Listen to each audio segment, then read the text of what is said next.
Saudações dermatológicas. Aqui é o Dr. Tiago Gondim, médico dermatologista, coordenador das pós-graduações em dermatologia da Faculdade CBMS, trazendo a continuação do nosso curso em oncologia cutânea.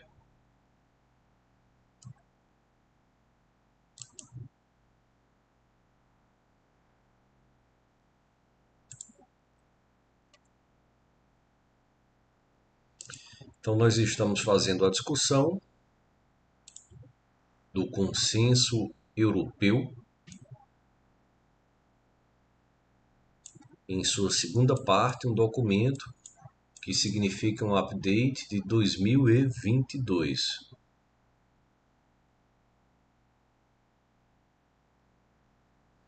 Então agora ele fala sobre melanomas especiais, que são os melanomas acrais e melanomas de mucosa.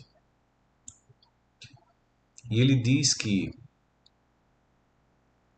frequentemente a margem dessas entidades são pobremente definidas e são estruturas multifocais, o que leva a uma discrepância entre o achado clínico, o que nós vemos na lesão, o que nós vemos ao vivo, e o achado histopatológico no que tange as margens. Então, aí já uma importante informação ofertada pelo documento, que é essa possibilidade de termos uma discrepância entre o que a gente vê clinicamente e o que a gente consegue observar na histopatologia no que tange as margens. Ele fala que essas margens são pobremente definidas e que as lesões elas são multifocais. Então é comum que a avaliação a olho nu identifique um tipo de lesão, um tamanho de lesão, mas na histologia o tamanho dessa lesão seja maior, por conta de uma situação multifocal e uma pobreza na definição dessas margens. Por isso, a recorrência local é mais frequente. Então, é comum que a ação tomada, o tratamento realizado, ele não consiga reverter os problemas, ele não consiga tratar. E ele autorize que algumas células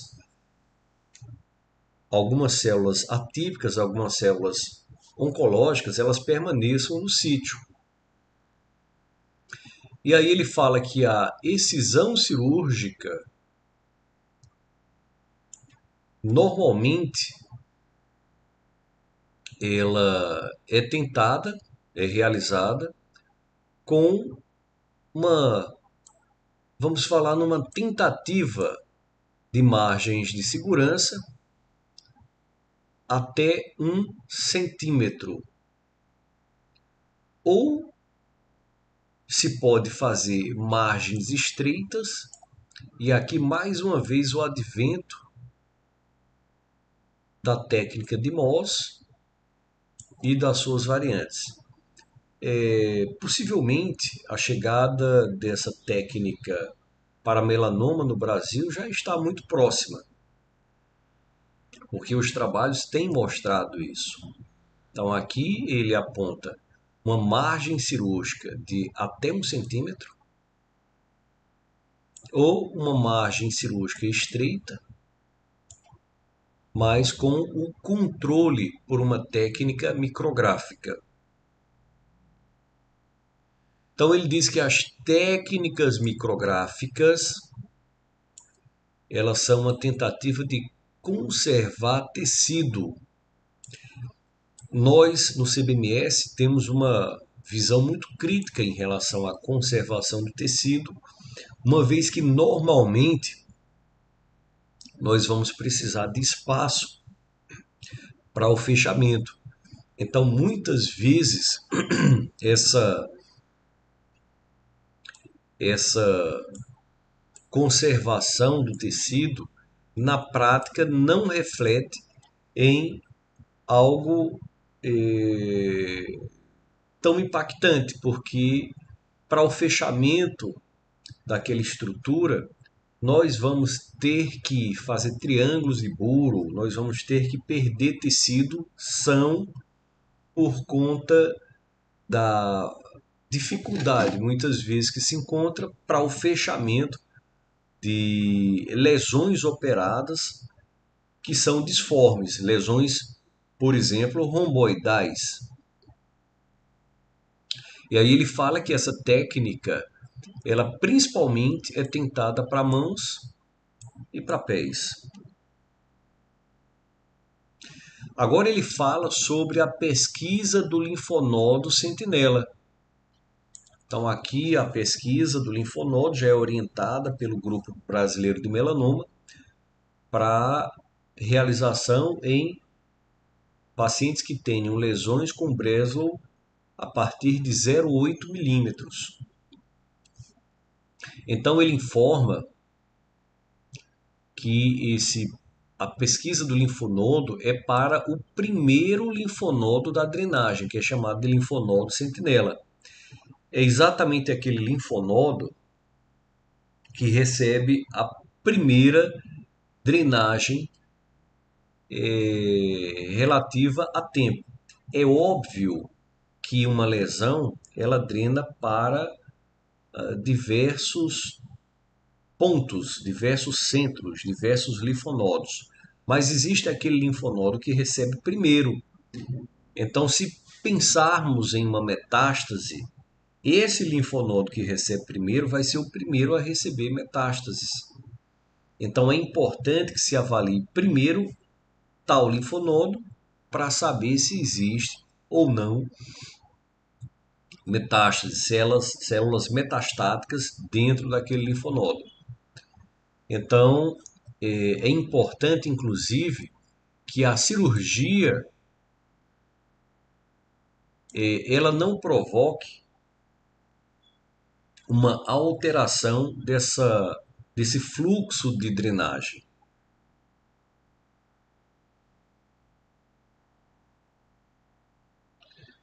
Então, nós vamos, a partir de agora, de acordo com o update, avaliar essa necessidade da pesquisa do linfonodo sentinela.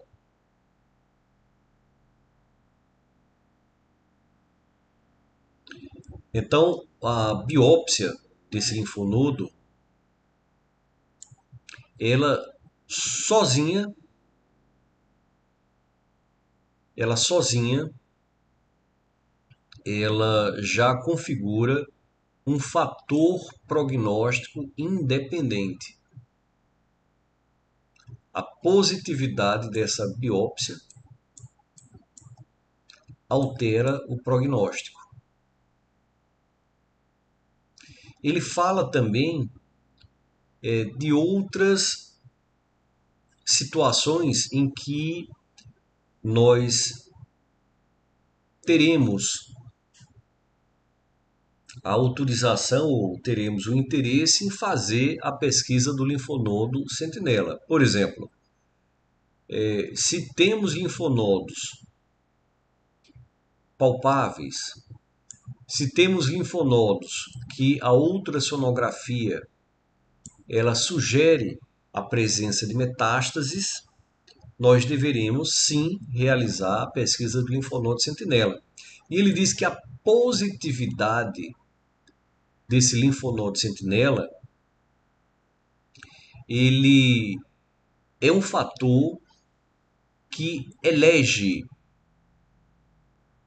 o paciente à terapia sistêmica adjuvante.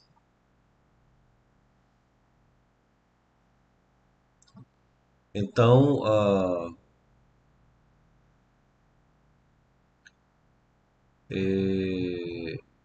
realizar o procedimento, encontrar uma positividade, já nos vai forçar a uma conduta, que aqui seria o uso de terapia sistêmica adjuvante. E ele diz o seguinte sobre a questão dessa positividade, que estudos multicêntricos têm mostrado um leve aumento na recidiva de pacientes que realizam, ou seja, que têm motivos para a biópsia do linfonodo sentinela. Contudo, isso não causa um impacto em sobrevida. Aumenta a recidiva, mas não causa impacto, estatisticamente falando, na sobrevida do paciente. Ele fala que um melanoma com 1 milímetro de espessura, de acordo com recentes guidelines, tem a recomendação para a biópsia de linfonodo sentinela. A gente falou aqui que o grupo brasileiro de melanoma, ele já nos autoriza a providenciar a pesquisa de linfonodo sentinela com 0,8 milímetros. Aqui, o update ele fala que pacientes que têm esse Breslow de 1 milímetro deveriam fazer a pesquisa de linfonodo sentinela, ou pacientes que têm 0,8 com alguns fatores de risco adicionais, como, por exemplo, ulceração, já que na ulceração esse número de Breslow ele é subestimado, a presença de uma mitose por milímetro quadrado, a presença de microsatelitoses. Então, isso já seria indicativo quando de um Breslow de 0,8 para a realização da pesquisa do linfonodo sentinela, segundo o consenso europeu.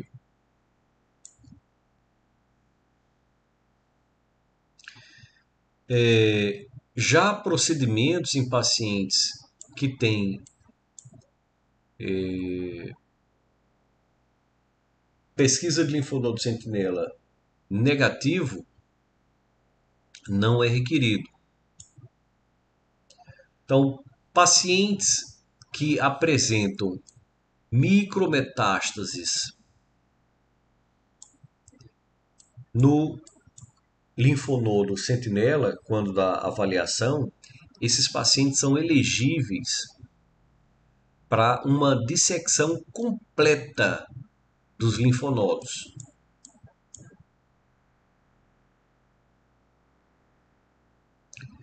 Contudo, essa prática ela poderá ser abandonada por conta da terapia adjuvante,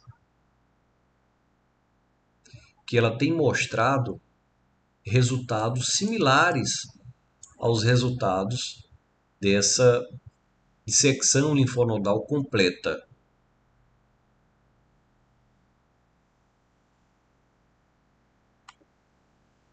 Agora falando sobre metástases em trânsito e ou satelitoses. E aí ele diz o seguinte: a depender do número, do tamanho e da localização dessas células satélites, dessas satelitoses ou dessas metástases em trânsito, se tem diferentes opções, incluindo cirurgia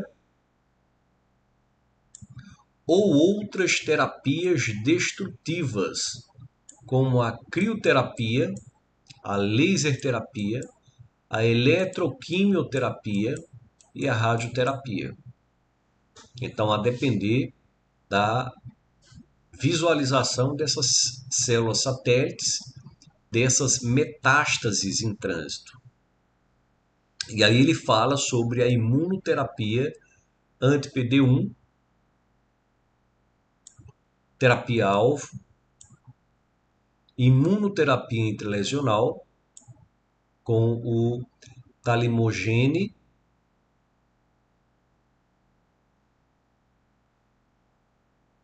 ou com interleucina 2. Diz que também a terapia tópica com imigmod é possível de ser realizada.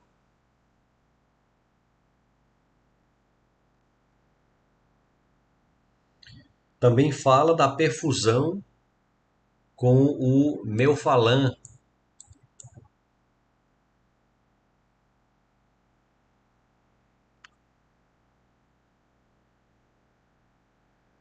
Então, na realidade, a gente observa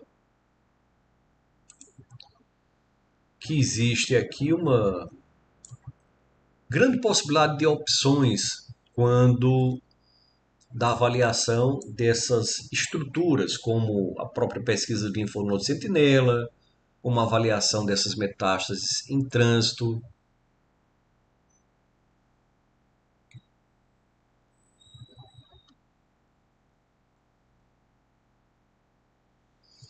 Já na avaliação de metástases à distância, então se indica a remoção cirúrgica completa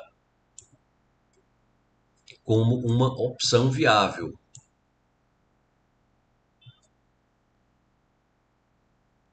E aí, posteriormente a essa ação, obviamente, um acompanhamento de todo o quadro, né, todo o caso, onde se faz avaliação de marcadores, como o DLH, LDH ou DHL, e a proteína S100.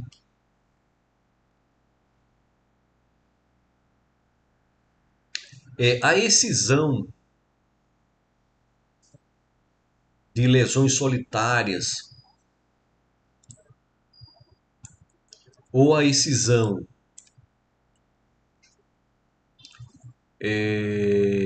de poucas metástases pode ter um resultado favorável, até naqueles pacientes com estágio 4. Pacientes que são também elegíveis para terapia sistêmica. Isso após a ressecção da doença, né, da lesão,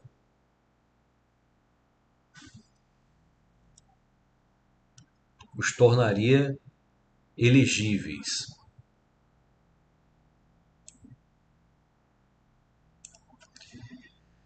Então ele também fala na possibilidade da neoadjuvância, terapia de neoadjuvância, seguida de excisão cirúrgica. Inclusive isso tem sido muito realizado. Se faz a terapia para redução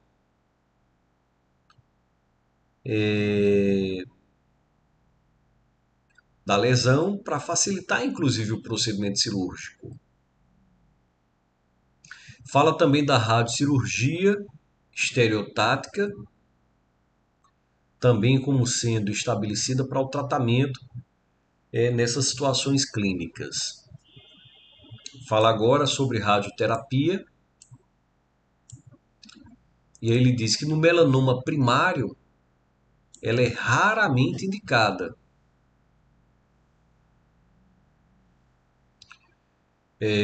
Como falamos, o procedimento cirúrgico no melanoma primário, daí a importância do dermatologista, é um procedimento curativo. É um procedimento que consegue resolver o problema.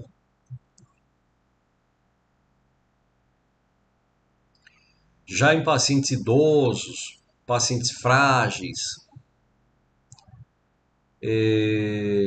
pode-se tentar também a utilização da radioterapia, aquele paciente que não consegue fazer o tratamento cirúrgico, mesmo que ele seja um melanoma primário.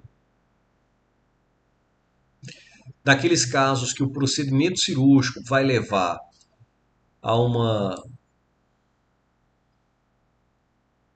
alteração estética muito grave. E ele também fala que a radioterapia tem sido considerada para o lentigo maligno. Já a radioterapia para linfonodos regionais. Ele diz que a eficácia dessa terapia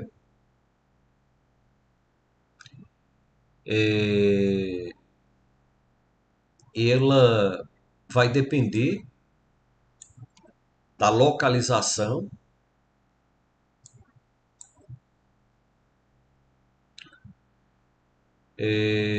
do impacto na sobrevida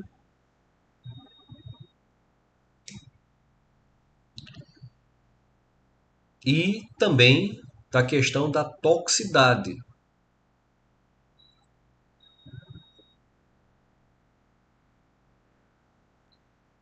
Quando tem-se uma doença oligometastática,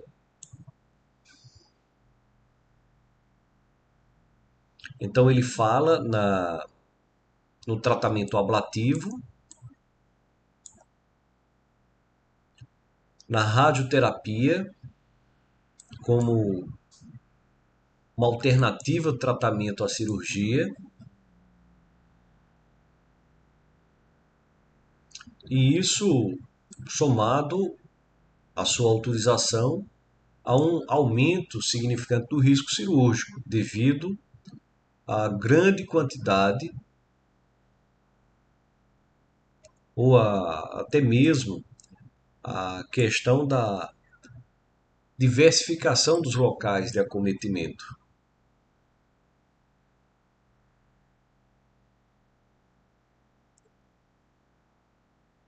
As metástases em pele, as metástases em trânsito, elas podem ser controladas por radioterapia quando existe ali um quadro extensivo que possa dificultar o tratamento cirúrgico.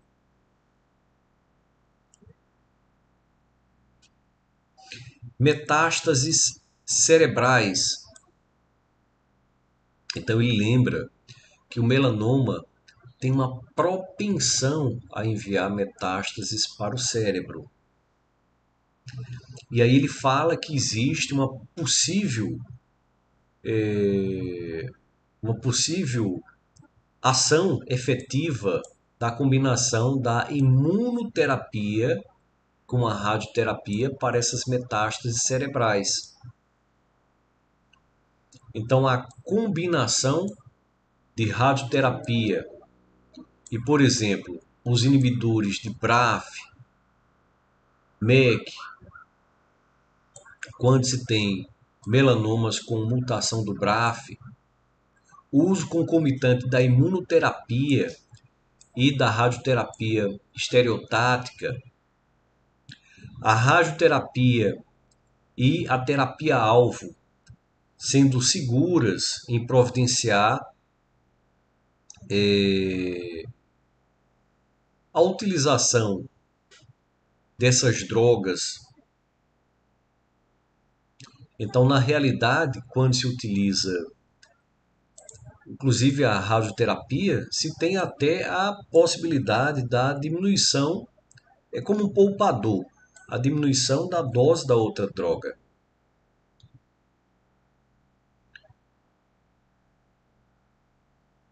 Então a radioterapia, ela termina inclusive autorizando que se dê um afastamento temporário de alguns tratamentos.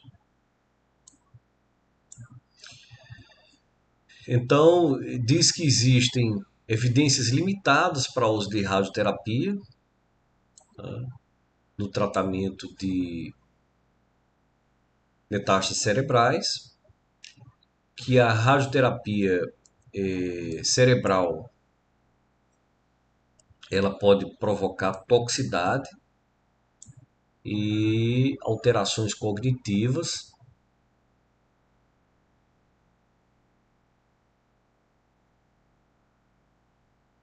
Fala também num aumento do controle local em pacientes que têm de 1 a 10 metástases cerebrais quando usam o tratamento adjuvante após a cirurgia,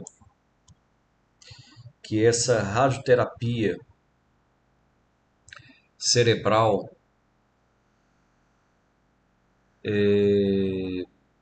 ela de certa maneira ela tem relação com o padrão, não sendo ela padrão para o tratamento,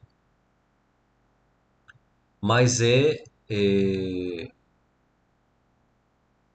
muitas vezes ela é considerada ineficaz e altamente tóxica.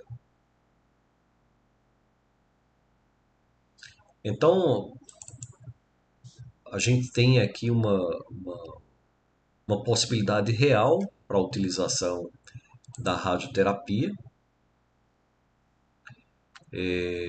No caso de tratamentos em metástases ósseas também, servindo ali na paliação. E, digamos, a maior indicação seria a dor, o risco de fraturas, a compressão do canal espinhal, havendo ou não sintomas neurológicos.